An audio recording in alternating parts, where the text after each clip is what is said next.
వాళ్ళు కబ్జా చేసిండ్రు అనేది శాటిలైట్ పిక్చర్ కానీ లేకపోతే ఆడ జెన్యున్గా కనబడుతుంది కాబట్టి ఎవరు అసదుద్దీన్ భయపెడతాడు లేకపోతే అక్బరుద్దీన్ ఏదో మాట్లాడతారంటే ఈరోజు వెనకకు పోయేది ఏం లేదు. కాంగ్రెస్ పార్టీ అటువంటి పరిస్థితిలో లేదు. ప్రేమ్ గాంధీ గారు ఎందుకు మీకు ఇంకా అనుమానం? గాంధీ గారు సరే సరే మా శివకుమార్ అన్న శివకుమార్ గారు మొత్తం క్లారిటీ ఇస్తున్నారు. ఒక వాస్తవం చెప్తాం ఒకటి.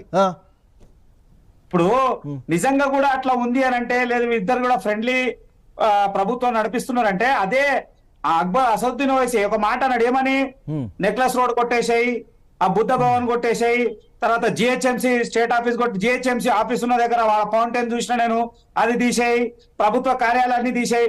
ఇవన్నీ అవసరమా? ప్రభుత్వ కార్యాలయాలు ప్రజల కోసం నిర్మించబడ్డాయి. దానికి పొందర పెట్టాల్సిన అవసరం ఏముంది?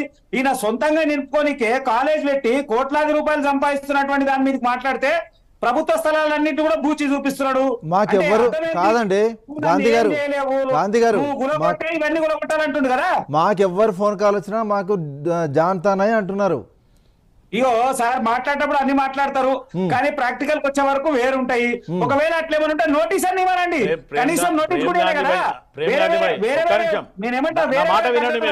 మీరు అపోజిషన్ లీడర్ గా మాట్లాడడం కాదు, ఒక్క నిమిషం ఆగండి. ఆల్రెడీ ఎంఐఎం వాళ్ళకి కూడా వాళ్ళ ఏరియా సర్వే చేయడం జరిగింది, వాళ్ళ దగ్గర పోయి కొలతలు కూడా కొడవడం జరిగింది గతంలో. ఒక్క నిమిషం మీరు అడిగిన దానికే చెప్తున్నా నేను.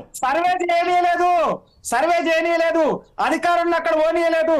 స్థానికంగా ఉండేటువంటి వ్యక్తులంతా మూకుమ్మడిగా దాడి చేయడానికి వస్తే సర్వే కూడా జరగలేదు. అది ప్రభుత్వమే చెప్తుంది సర్వే చేయలేదని. రంగనాథ్ గారే చెప్పారు మేము సర్వే చేయలేదు, అలా విద్యార్థులు చదువుకుంటున్నారు, వాళ్ళ అకాడమిక్ ఇయర్ అయిపోవాలి, దాని తర్వాత చూస్తాం. ఇవన్నీ అర్థమైంది. దీనికి మీ ఇద్దరి మధ్య ఏదో లోపాయికార ఒప్పందం ఉంది కదా. ఆయన ఏమంటుండు, అట్లేమని ఉంటే ప్రభుత్వ కార్యాలయాలు గుట్టుమంటుండు.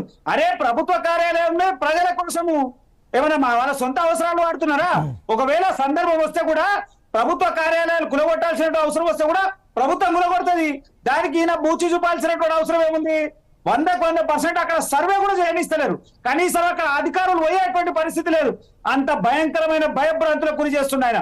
ముఖ్యమంత్రినే శాసిస్తున్నాడు, ప్రభుత్వాన్ని అంటుండు. అంటే ఇష్టం వచ్చినట్టు ఇష్టారీతిగా మాట్లాడుతున్నటువంటిది. కోట్ల రూపాయల భూమి ప్రజల యొక్క సొమ్ము దారాదత్తం చేసుకొని ఆయన ఇష్టారాజ్యంగా మాట్లాడుతున్నాడు. నిజంగా ఒకవేళ రేవంత్ రెడ్డి కానీ కాంగ్రెస్ ప్రభుత్వానికి చిత్తశుద్ధి ఉంటే ముందు ఇట్లా మాట్లాడటంలో పనిచేయాలి. అంటే లేదంటారా? లేదంటారా? కాదండి ప్రేమ్ గాంధీ గారు, ఒక్క నిమిషం 1 minute. ప్రేమ్ గాంధీ అమరేందర్ గారు, ప్రేమ్ గాంధీ గారు చిత్తశుద్ధి లేదంటున్నారు. మీకు చిత్తశుద్ధి మీకు కనపడుతుందా లేదా? ఇప్పటిదాకా కొడతలేరు. ఆయన స్టే వచ్చింది కానీ 19 గంటలే కదా, స్టే కూడా వెకట్ అయిపోయింది కదా. ఎందుకు కొడతలేరు? అక్కడ బుల్డోజర్ ఎందుకు అమరేందర్ గారు ఎందుకు పోతలేదు? అసలు మీకు కూడా అనుమానాలు ఉన్నాయా? మనం తెల్లారే అనుకున్నాం, ఇన్ని రోజులు ఏమే ఎందుకు పోతలేదు? ఆయన బీఆర్ఎస్ నాయకులు చెప్తారా, కాంగ్రెస్ నాయకులు చెప్తారా, మా శివకుమార్ అన్న చెప్తారా? వాళ్ళిద్దరిని అడుగుతున్నా. ఇప్పుడు చెప్తున్నాడు అమరేందర్ చెప్తున్నారు. Sir Nagaraj sir